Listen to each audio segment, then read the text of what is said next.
হাসির রাজা, রসিক রাজা, জ্ঞানের রাজা গোপাল ভাঁড়। এই নামটি শুনলেই বাঙালির মনে হাসির ঝিলিক খেলে যায়। তাকে নিয়ে লেখা হয়েছে কত বই, বানানো হয়েছে বহু কার্টুন, আর যুগ যুগ ধরে কতই না মানুষের মুখে হাসি ফুটিয়েছে আমাদের সবার প্রিয় গোপাল ভাঁড়। মহারাজ কৃষ্ণচন্দ্রকে কতই না নাস্তা নাবদ করে ছেড়েছে, অথচ ভালোবাসার টানে কখনো শাস্তি দেয়নি মহারাজ। অথচ গোপাল ভাঁড় নামে বাস্তবে আদৌ কেউ ছিল কিনা তা নিয়ে যথেষ্ট সন্দেহ আছে। আর যদি সত্যি কেউ থেকে থাকে, তাহলে এত জনপ্রিয় ব্যক্তিটি কোথায় হারিয়ে গেল, আর কী বা তার রহস্য? নমস্কার বন্ধুরা, আজকের ভিডিওতে আমাদের সকলের প্রিয় গোপাল ভাঁড়ের বিষয়ে আপনাদেরকে জানাবো, তাই ভিডিওটি অবশ্যই শেষ পর্যন্ত দেখুন। আর ভিডিওটি ভালো লাগলে লাইক সাবস্ক্রাইব করতে ভুলবেন না। বাংলার প্রবল প্রতাপশালী চরিত্র নদিয়ার রাজা মহারাজ কৃষ্ণচন্দ্র, তিনি যখন 18 বছর বয়সী তখন তিনি সিংহাসনে বসেন। তখন 1728 সাল। শাক্ত ধর্মে বিশ্বাসী কৃষ্ণচন্দ্র ছিলেন শিল্প সাহিত্য অনুরাগী। এই কৃষ্ণচন্দ্রের সবার অনেক রত্নের মধ্যে একজন রত্ন ছিলেন গোপাল ভাঁড়, এমনটাই দাবি করেন কিছু ঐতিহাসিকবিদ। তার বুদ্ধি ছিল অসামান্য। তিনি বহু সমস্যার সমাধান করেছিলেন, আসন্ন বহু বিপদ থেকে বাঁচিয়েছিলেন মহারাজ কৃষ্ণচন্দ্রকে। তবে তার জন্ম কবে, তার পিতা মাতা আর পরিচয় কোথাও, এই বিষয়ে কোনো বিশ্বাসযোগ্য প্রমাণ আজও পর্যন্ত পাওয়া যায়নি। গোপাল ভাঁড়ের কথা পশ্চিমবঙ্গ ও বাংলাদেশের লোকজনের মুখে মুখে চলে আসছে যুগ যুগ ধরে। গোপাল নামটি জনপ্রিয় হয়েছে 19 শতকের প্রথম দিকে। সেই সময় কলকাতার বটতলায় গোপাল নামে বই প্রকাশিত হয়। নদিয়ার স্বনামধন্য রাজা কৃষ্ণচন্দ্রের ভাঁড় নানা সময়ে নানা সমস্যার সমাধান তিনি গল্পে গল্পেই করে দিতেন। এই জন্য তিনি রাজা কৃষ্ণচন্দ্রের বিশেষ প্রিয় পাত্র ছিলেন। তবে এই ইতিহাস নিয়েও কিন্তু যথেষ্ট সন্দেহ আছে। অনেক ঐতিহাসিকবিদ বলেন গোপাল ভাঁড় নামক রাজা কৃষ্ণচন্দ্রের রাজসভায় তার কোনো কাগজপত্রে উল্লেখ পাওয়া যায়নি। গোপাল ভাঁড় নামে আদৌ কেউ ছিল কিনা তা নিয়ে যথেষ্ট সন্দেহ আছে। তাই গোপাল ভাঁড়ের অস্তিত্বের সন্ধান করতে গিয়ে নানা প্রশ্ন উঠেছে। যেমন গোপাল ভাঁড়ের জন্ম কত বঙ্গাব্দে তা কোথাও লেখা নেই। তার জন্মস্থান পক্ষে কোনো নথিপত্র নাই। কৃষ্ণনগরের বাসিন্দা হিসাবে তার সম্পত্তির দলিল পত্রার কোনো প্রমাণ পাওয়া যায় না। ও গোপাল ভাঁড়ের আসল ছবি কেউ কখনো দেখেনি। মহারাজ কৃষ্ণচন্দ্রের সভার রাজকবি ভরতচন্দ্র রায়ের সভাসদদের নিয়ে যে কাব্যগ্রন্থটি লিখেছেন, তিনি সেখানেও গোপাল ভাঁড়ের নাম উল্লেখ করেনি।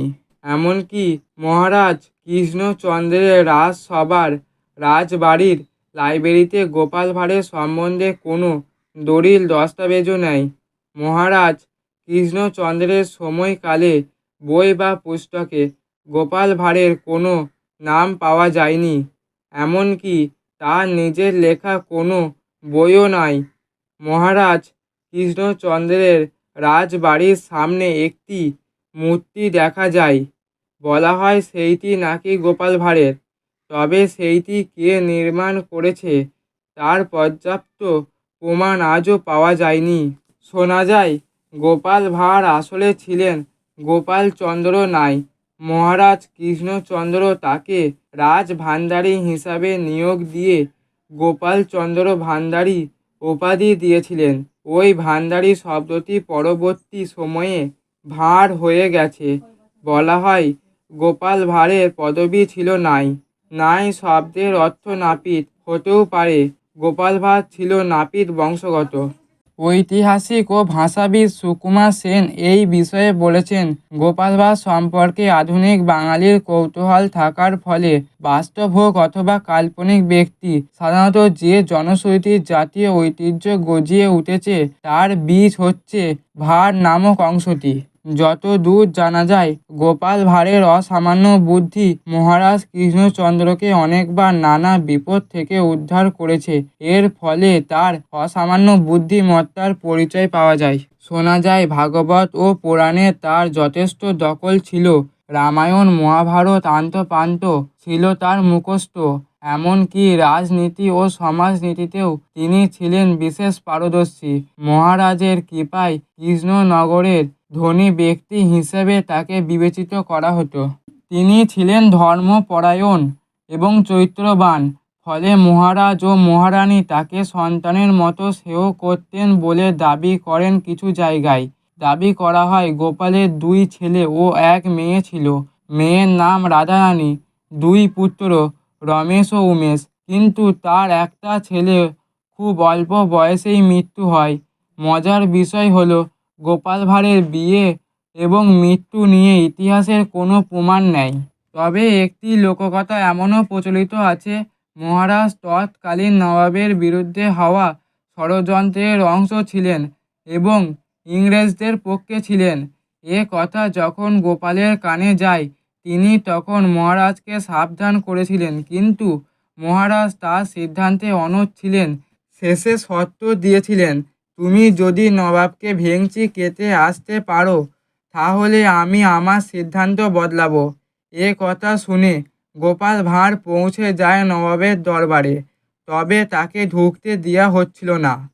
সেই সময় তিনি একটি প্রহরীর হাতে কামড় বসিয়ে দেন। এর ফলে বিচারের জন্য তাকে নবাবের সামনে নিয়ে যাওয়া হয়। নবাব যখন গোপালের কাছে জানতে চায় এর কারণ কি, তখন গোপাল কোনো কথা না বলে ভেঙচি কাটতে শুরু করে। এর ফলে নবাব রেগে গিয়ে তাকে ফাঁসির আদেশ দেন, কিন্তু গোপালের চেহারায় কোনো পরিবর্তন হলো না। গোপাল তার প্রাণপ্রিয় মহারাজের কোনো ক্ষতি হোক তা চাইতো না, তাই সে নবাবের সামনে মুখ খুলল না। নবাব জানত গোপাল অত্যন্ত বুদ্ধিমান ব্যক্তি, এমন কিছু করার পেছনে নিশ্চয়ই কোনো কারণ ছিল। শেষে তিনি গোপালকে কয়েক দিনের হাজতবাসের সাজা শুনিয়ে তাকে ছেড়ে দেন।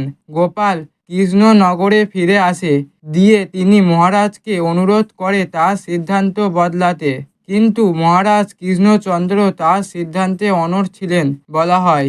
এরপর থেকে দুঃখে রাজ্য ছেড়ে চলে যান। মহারাজ তাকে ফিরিয়ে আনার কোনো ব্যবস্থা করেনি। এইভাবে হারিয়ে যায় গোপাল। তবে এই লোককথাটি কতটা সত্য তা নিয়ে যথেষ্ট সন্দেহ আছে। বন্ধুরা, গোপাল ভাঁড় যেই হোক না কেন, কাল্পনিক বা সত্য, সে কিন্তু আমাদের অত্যন্ত প্রিয়। তার বুদ্ধির কাছে আমরা সবাই হার মানব। ইতিহাস থেকে হারিয়ে গেলেও সে বেঁচে আছে আমাদের মনে, আর যুগ যুগ ধরে সে আমাদের মনে বেঁচে থাকবে। আপনার কি মনে হয় গোপাল ভাঁড় নামে আদৌ কেউ ছিল কি না, তা আমাকে কমেন্ট বক্সে জানাবেন। ভিডিওটি ভালো লাগলে অবশ্যই লাইক করবেন, বন্ধুদের সাথে শেয়ার করবেন, আর এরকম ভিডিও দেখতে চাইলে চ্যানেলটা সাবস্ক্রাইব করে আর পাশে থাকা বেল আইকনটি অন করবেন। সম্পূর্ণ ভিডিওটি দেখার জন্য অসংখ্য ধন্যবাদ।